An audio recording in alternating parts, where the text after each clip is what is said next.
Olá, crianças! Passando aqui hoje para deixar para vocês a contação de mais uma história. Dessa vez eu escolhi um título muito antigo e famoso. Aproveitem esse momento que vocês ainda estão em casa e conversem com seus avós. Eu tenho certeza que já na época deles de criança, eles ouviam essa história. Mas vamos às dicas? Primeira dica: o personagem principal dessa história é um boneco que vira um menino. Isso mesmo, um boneco que vira um menino. Segunda dica, pessoal: ele foi feito pelo seu próprio pai, que também era um marceneiro. E aí, já conseguiu adivinhar? Ainda não? Terceira dica para você acertar. Na história, esse boneco fica com o nariz enorme. E então, já descobriu qual é a história? Acertou! Quem pensou em Pinóquio? Então, vamos juntos agora ouvir a contação de mais essa história. Vamos lá!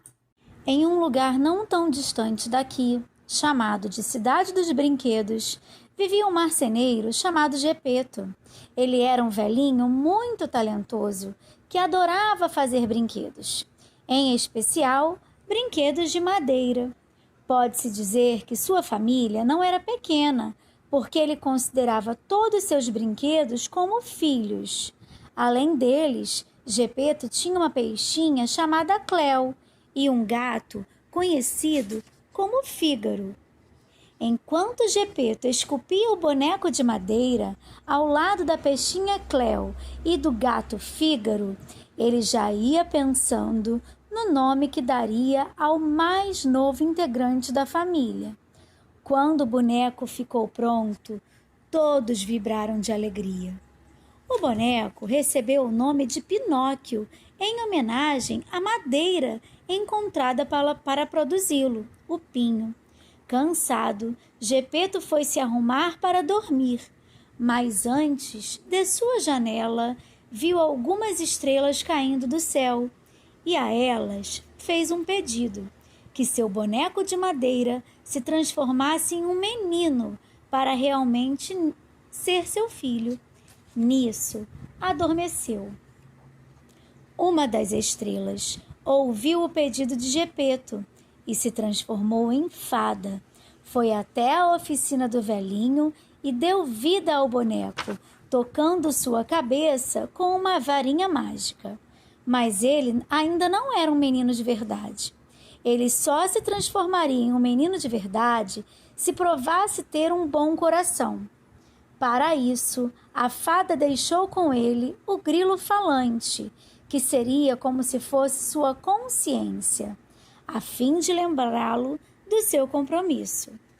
Nem deu tempo de o boneco dizer nada. A fada já havia desaparecido. De tão alegre que ficou, o boneco saiu gritando, pulando e cantando pela casa. Imediatamente acordou Gepeto e toda a família. Que alegria tomou conta do velhinho ao ver seu desejo realizado. Agora, o boneco a quem ele tanto tinha se dedicado havia ganhado vida. Gepeto, preocupado com o futuro do filho, decidiu que ele deveria estudar. Comprou todo o material necessário e levou o boneco à escola.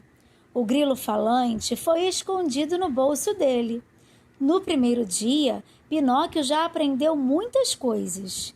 Curioso, visitou a brinquedoteca, fez amigos, lanchou e brincou com eles. Em nenhum momento, Pinóquio se esqueceu dos conselhos de seu pai: prestar atenção nas aulas, respeitar os colegas e professores e conviver bem com eles. O boneco voltou para sua casa muito contente. Contou a Gepeto, a peixinha Cleo e ao gato Fígaro que o grilo falante e ele tinham aprendido muitas coisas legais, entre elas como cuidar bem da higiene pessoal e dos lugares onde eles ficam ou passam, e que agora ele iria cobrar de Fígaro e Cléo os mesmos cuidados. No dia seguinte, Pinóquio acordou com o barulho do carro de som que anunciava a chegada de um teatro de bonecos à cidade. O boneco ficou tão curioso que se arrumou rapidinho e saiu com o grilo falante para saber onde seria aquele tal teatro.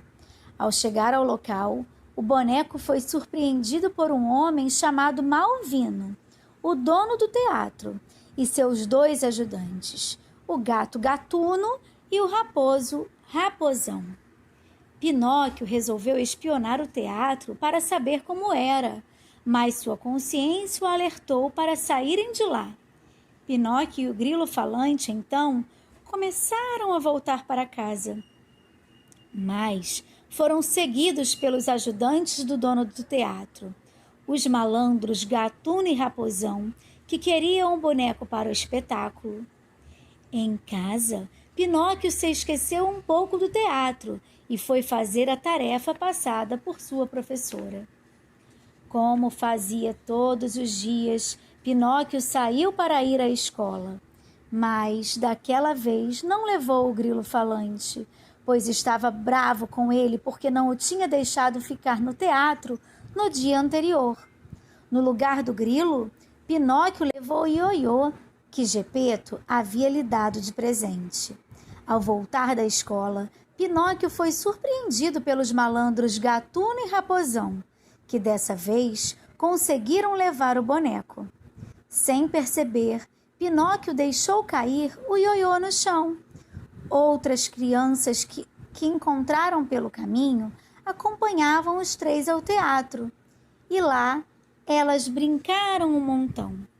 Ao anoitecer, as crianças voltaram para casa, mas Pinóquio não.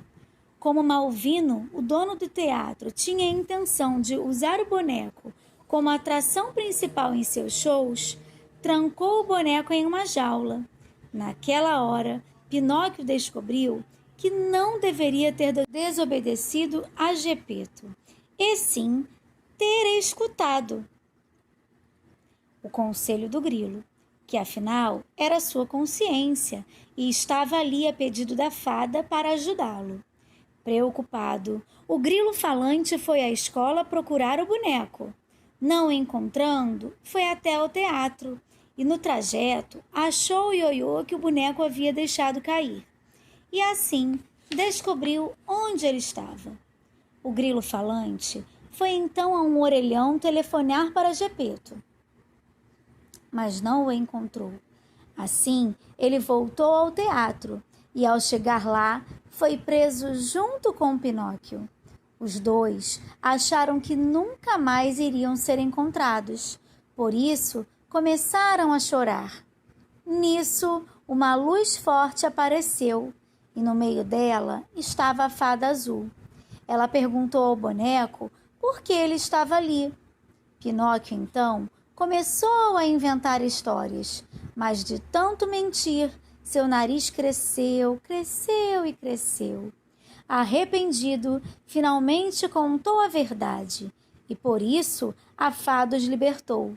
A primeira coisa que os 2 fizeram foi procurar por Gepeto. Pinóquio e o grilo foram direto para casa, mas lá não encontraram Gepeto. Perceberam então que algo havia acontecido e saíram à procura dele. O boneco estava muito arrependido por ter causado tudo aquilo. Próximo à casa, eles encontraram um bilhete que Gepeto havia deixado para o grilo, dizendo que estava à procura do filho. Pinóquio, então, e o grilo saíram para procurar o marceneiro. Onde ele poderia estar? Nisso, foram parar na praia e lá descobriram que Gepeto havia alugado uma jangada e, com o gato Fígaro e a peixinha Cléo, tinha ido à procura do boneco em alto mar, já que por terra não o havia encontrado. Imediatamente os 2 alugaram um barco e foram em busca da família. No meio do caminho caiu uma tempestade. O barco virou e uma baleia veio na direção deles e os engoliu. Era a mesma baleia que havia acabado de engolir Gepeto, Cleo, Fígaro e a jangada. Todos se encontraram no estômago da baleia e fizeram uma grande festa por estarem vivos. Mas como sairiam de lá? O grilo teve uma super ideia e Pinóquio a pôs em prática. Pinóquio usou o rabo do gato Fígaro para fazer cócegas na barriga da baleia. E não é que deu certo? A baleia deu tanta risada, mas tanta risada, que acabou engasgando e jogando todos para fora. Eles caíram direto na areia da praia. Pinóquio ficou desacordado e todos ficaram com medo dele ter morrido. Em meio aos prantos de Gepeto e à tristeza de sua família, uma luz bem forte apareceu. Era a fada azul, que tocou com sua varinha mágica na cabeça do boneco e imediatamente o transformou em um menino de verdade. Pinóquio conseguiu provar que tinha um coração bom e que amava sua família. Também aprendeu que contar mentiras era algo que só trazia choro e tristeza a quem ele amava. Por isso, virou menino de verdade, como a fada havia prometido a ele quando lhe deu a vida pela primeira vez. A felicidade era tão grande, todos estavam muito contentes, porque Pinóquio era um menino de verdade. A alegria do menino era radiante. Gepeto agora realmente tinha uma família completa, e entre todos os seus filhos de madeira, um deles tinha conseguido realizar seu sonho de ser pai de verdade. Hoje, a família de Gepeto vive feliz em um lugar não tão distante daqui, na eterna cidade dos brinquedos. Fim.